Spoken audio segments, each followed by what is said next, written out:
All right, welcome back. It's time for us to talk consumer tech. And this morning on the consumer tech segment, we were talking to Stephen Nasebwidi. We were talking about must-have gadgets and apps for holidays. Yes, and that's a very exciting conversation for me because I'm about to go on holiday. Yes, and Nasa is with us. Hi, how are you doing? I'm good. Good. You're going on holiday, you're telling us. No, I mean, this is for family and friends, so yeah. All right, those of us who cannot. Why you not going? You don't clients won't let me.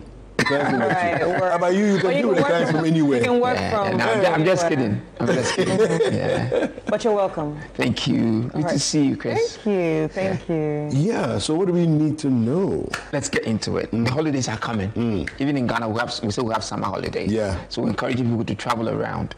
First thing, don't forget your smartphone. Okay. These are smartphones are packed with so much. I mean, your camera, the apps you need, and everything. Even for people to have access to you, because while you are away, yes, you don't want to be disturbed, but there may be occasions when people need to get in touch with you. Yeah. So take your phone with you, and if a smartphone, all the better. Okay. Then take also your power bank. Okay. Because when you travel, or you're staying at a bed and breakfast or wherever. After breakfast in the morning, you get out, going sightseeing, doing all sorts of shopping or whatever. So you're going to spend a lot of time outside, away from the room. So make sure you have your power bank and keep it charged. Yeah. So when you're on the road, you can be able to charge your power bank, charge your phone. In the same way, there are a lot of places you go these days that use a different socket for. Yes. I mean, so you want to make sure you have a universal charger. So that wherever you go, you can plug in your charger to be able to charge your phone, not your gadgets. Yes. So these to start with, if you're carrying a phone, you want to have these. Then, of course, if you are like Kweku or like me, you are into a little bit of photography, you want to take a camera with you. Yeah. What you end up doing is you go, you see beautiful places, take pictures. When you come back, someday you may make a little bit of money off that. Yeah. If you put your like pictures out there, I mean, and that for me, that's a great, thing to have. Take good pictures. When you come back, you never know when somebody will ask you for the rights to use those pictures. Yeah. And you make some money for it. It might even pay off the holiday. So remember that one.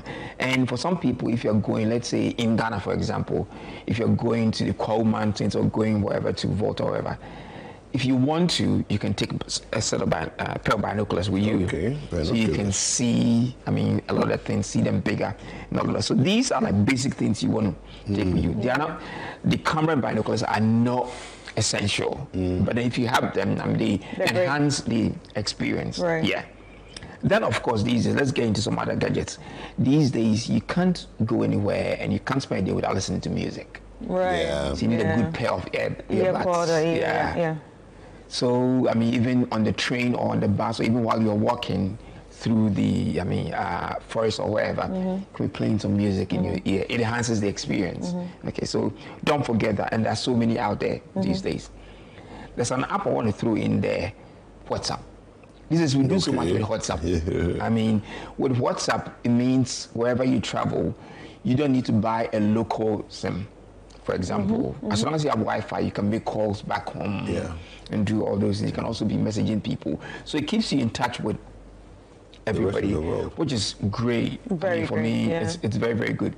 Back in the day, we used to like scratch some cards and then to make calls. Now we don't do them anymore. So with your WhatsApp, you can be able to do these things. Do you remember Magic Jack? Yes. Remember Magic Jack? There was this thing, Chris, we used to plug it in. It was like a USB drive or something. You plug it into your computer, then you can connect a network cable. Yes. And then you can start making calls. Yes. Wow. Yeah, from your laptop. This is the beginnings of voice over IP, I think. Yeah. We moved on so much. So WhatsApp is basic, and these days everybody has a smartphone. Right. So make sure you're doing that. Also, you need a navigation app because when you travel, one of the last things you want is to get lost. So obviously the map. Can't find your way home. The maps. So either Waze, for example, is great, or Google Maps. I love Google Map. Yeah. And I often say this with Google Maps, I mean, it's crowdsourced. A lot of the, I mean, it keeps being updated. So if you're using it, also keep it updated. Look for the places you're going to. If you find shortcuts and all those things, make sure you've updated it. So and it's so user-friendly. I think it's user-friendly, yeah. I mean, first day I was coming here, I didn't know it was, they didn't tell me it was next to this hotel. I need a hotel. I had to use the map. It took me somewhere, but now it brings me straight because it's found. Citi TV is here. It's on the map now. That's what I mean. So when you go to places, plug the places on the map. I mean, so that people will find it. But it's great when you travel to have a map, whether Kenya or wherever. It works in almost every country, so you can be able to navigate around, find the places you want to go to. I mean, I've been to places where I could have walked to maybe my next location, but because I didn't know it, I had to get a cab.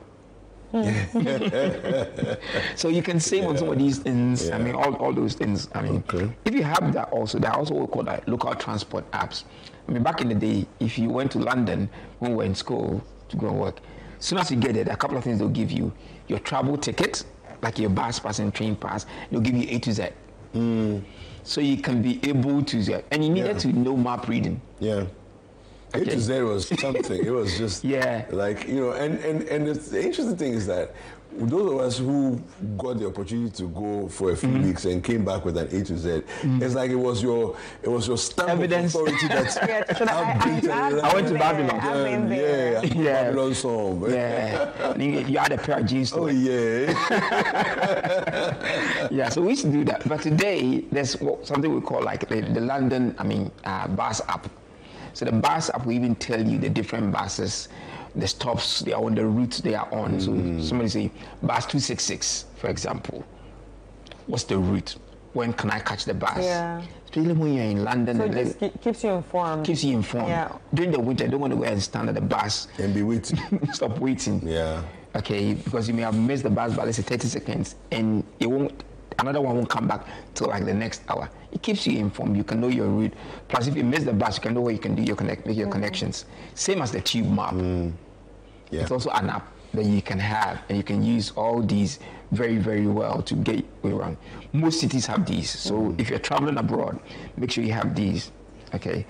There's another thing I've got here: a smart water bottle. Is it the one with the temperature thing? Yeah, not just the temperature thing, but there's one also that's like infrared, so it kind of like it purifies the water. It makes sure the water is not. I mean, I think we discussed it on one of the episodes in the past. But these days, you go and you want to make sure you're carrying a good water bottle in your bag. I mean, in your backpack or whatever. If you have one of those, then it means it maintains the temperature of the water. You know what you're drinking. Plus, if you don't trust where you're fetching the water from, especially when you do some local travel, you're going to have probably tap water just right for you. So it's good to have one of those. Just to more. I mean, the other thing you probably want to have also is these days. I often tell people have a prepaid debit card. Right. Very important. Okay. Yeah. That's the first thing you should have before you leave. Well, maybe I should have. Before you leave, that's the first thing you should have before you leave. It's important to have one of those because the prepaid debit card, the good thing about it is it's not linked to your main account. Yeah. And we're not killing anybody's business, but you go to some of these hotels and places you stay, you use your card. Some of the people there, the next thing you know, they've used your card online to buy something. To purchase something. You can't trust everywhere you go to swipe your card. So make sure that you have a prepaid debit card.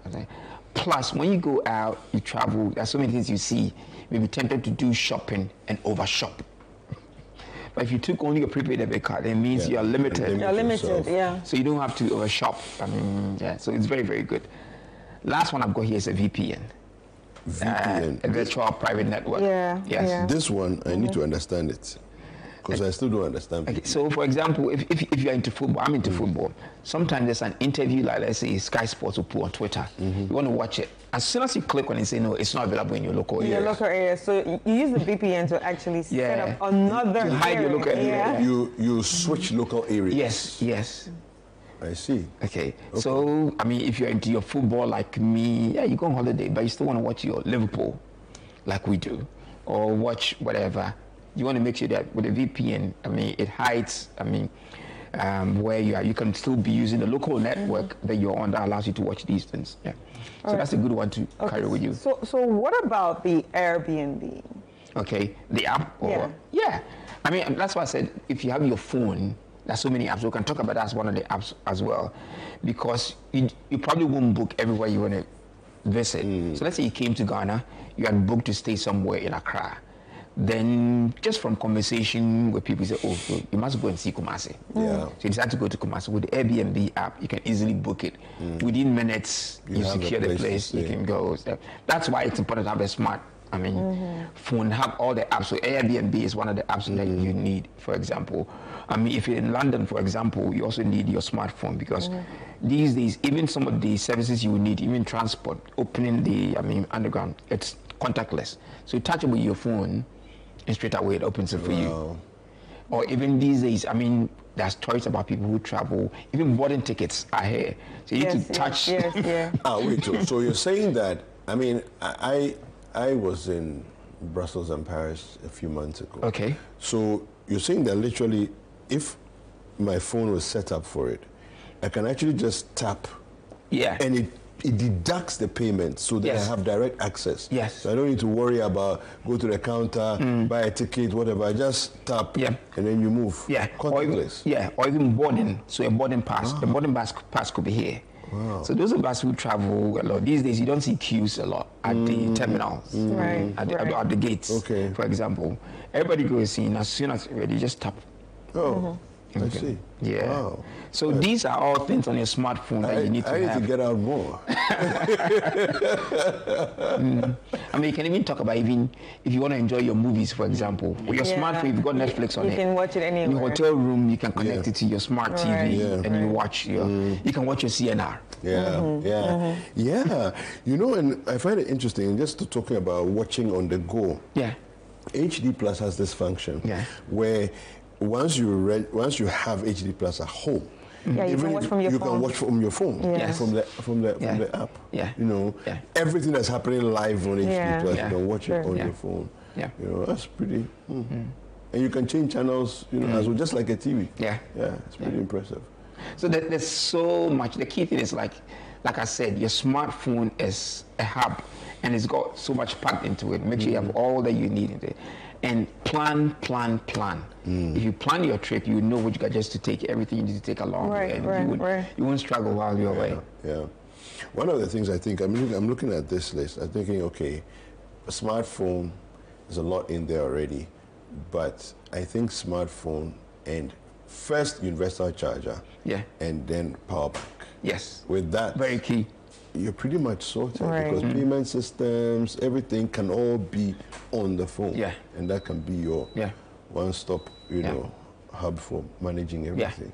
So most importantly, you just have to have data. Yeah.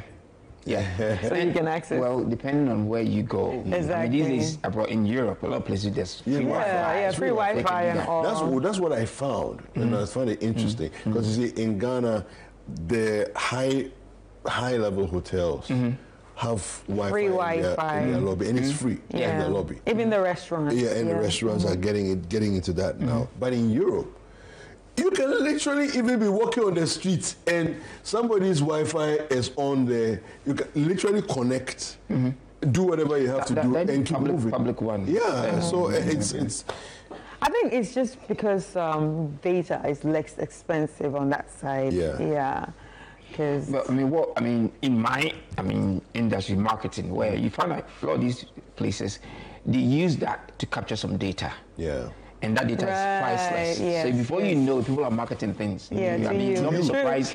Don't be surprised. You go, you are staying in France or wherever, Paris or whatever. The next thing, a shop. You're sending you something about a sale they're doing. It's going to be a data. Come back from us. So it's like data fishing. Yes. Yeah.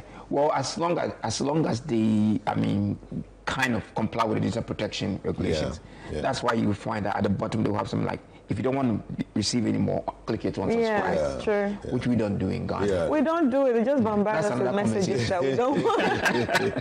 It's been fantastic. Thank you. Yeah. This was really insightful.